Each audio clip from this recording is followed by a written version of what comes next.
What's up, everyone? Welcome back to the shop. Today we're going to do a recap on the IBF Classic at Rocky Point.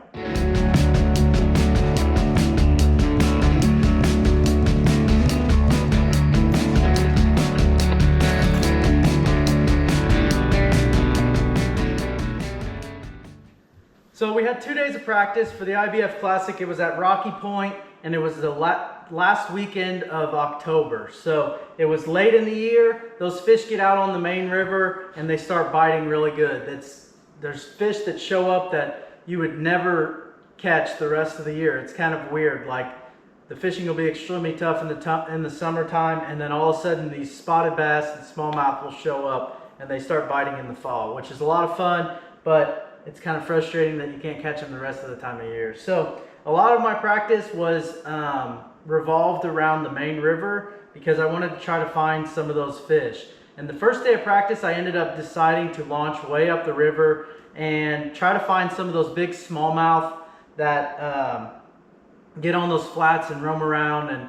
And I was throwing a topwater. I was throwing the evergreen shower blow in practice, and I had some really nice smallmouth blow up on that. And we are also throwing a Zoom super fluke. Whenever they wouldn't hit that shower blow, we throw a super fluke and get some of those fish to bite as well. So those are a couple baits that worked the first day of practice, and also a spinner bait. They were biting a spinner bait really good. Judd was throwing that in practice, and we were getting a lot of bites from smallmouth, spots, and the fish were just really biting on day one of practice up there. And we had probably 11 to 11 and a half pounds. If we would have caught everything, that's probably about the weight we could have had, which was really good for the river. So I was extremely pleased with day one of practice. Day two of practice, I was planning on going down below the locks, but since day one of practice was so good, I decided to fish the same pool as I did on day one and basically just launch somewhere in between takeoff and way up the river. So I launched there on day two, and we fished a lot of main river stuff. We fished some stuff in the creeks, and it just really wasn't happening. There wasn't any current.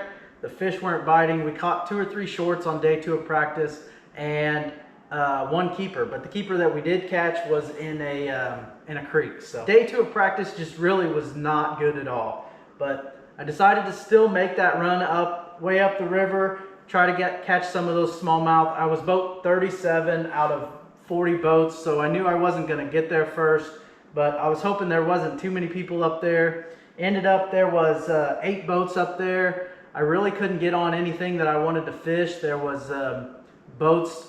There wasn't a whole lot of spots up there that I had found that had fish. I had some spots, but there was really only 3 spots that were really good. 3 or 4 spots that were in my opinion really good, and the smallmouth were biting on it. I got on one of those spots, and that was about it. And it just didn't pan out. I ran all the way up there and ended up coming back and caught one on the way back. I caught one up there actually, and then my co-angler caught 2 of them.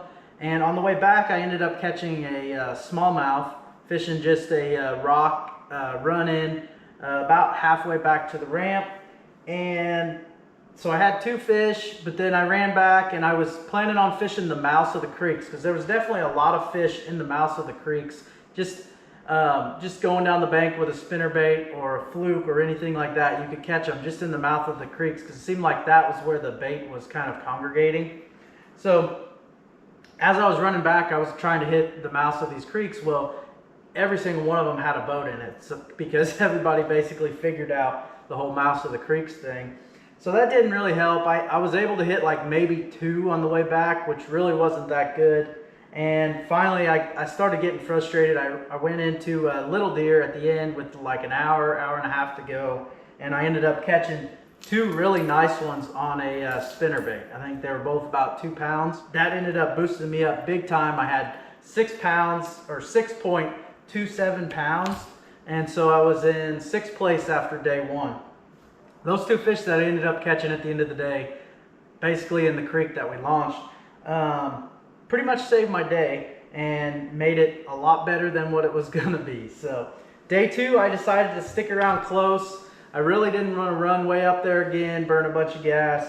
I wanted to see if I could fish in Deer Creek and fish main river stuff at the mouth of Deer Creek and just kind of stay close and just maximize my fishing time that way. So day 2, I started in Deer Creek again and threw my spinnerbait around a lot. Within the first hour, I caught one on it and I fished a lot, probably 3.5 hours in there, and never got another bite. We had a couple of small bites and a couple of fish that just missed it, but nothing that ever like hooked up and we missed. So after that, we decided to head to the main river and fish several spots, fished one big rock and ended up catching some fish on a jerkbait.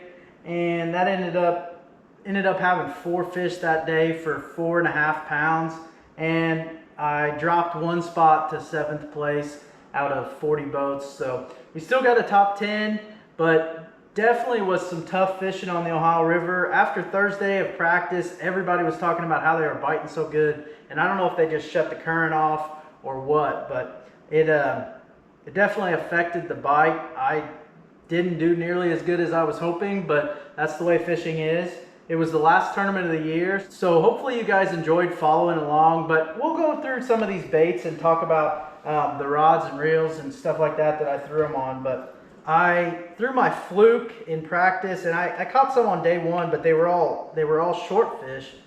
Basically, I throw a 5/0 Gamakatsu G Finesse EWG hook, and I throw this on 12-pound braid, sunline braid with a 8-pound Berkeley trilene leader, and basically just throw that out there, twitch it around. The rod is actually an old Skeet Reese drop shot rod. It's a 610 medium, and it seems to work pretty good for my flukes. People laugh whenever I pull that out because it's ancient, but it works. The shower blow was a Evergreen shower blow 105, and I put Gamakatsu number 6 hooks on there, and I actually threw this on a pretty flimsy rod, mostly just because the hooks are so little and I didn't want it to bend out if I did hook a big one. So I threw this on a topwater / jerkbait rod, and this is a 6/8 medium light rod that I have a Custom Pro 7.5-to-1 lose with 12-pound Berkeley big game mono on there. And the mono, I could have thrown with braid, but I chose to throw it with mono mostly because those hooks are so little. I don't have any of the 2X thickness hooks with the number 6 hooks. So I wanted to basically have a lot of give. If those fish hit that, I wanted to have a rod that would absorb that and not pull my hooks out of their mouth. Jerkbait on day 2 was a same rod, topwater / jerkbait rod. It's a 7/8 medium light, and I threw a Megabass Vision 110 in this sexy French pearl color. And that bait was probably getting a little too deep, but I was able to catch some fish on that. The reel I was throwing that on was a Team Lose Light reel with 10-pound Berkeley fluorocarbon line. As far as my spinnerbait, if you watch my spinnerbait video, you know that some of the smaller spinnerbaits I like to throw on this lighter rod. This is a spinnerbait rod. It's a 710 medium heavy, and I threw a War Eagle Finesse. That one's actually really beat up because of the fish I caught on it. But War Eagle Finesse, and it's like a blue glimmer color, and I put a white grub on the back of that. The reel that I had on that was a Lew's Custom Pro 7.5-to-1 with 15-pound fluorocarbon. So that's pretty much how I caught my fish, how I targeted them in practice, and how I caught them in the tournament. Obviously, I wasn't really happy with my finish, but we still got a top 10, so I can't really complain. I had 4 fish each day for a total of 10.85 pounds, 2-day total. So not great, but not horrible. 5-pound average, about a 5.5 pound average for the river in 2 days. Isn't very good, but I'll take it, I guess. I don't know.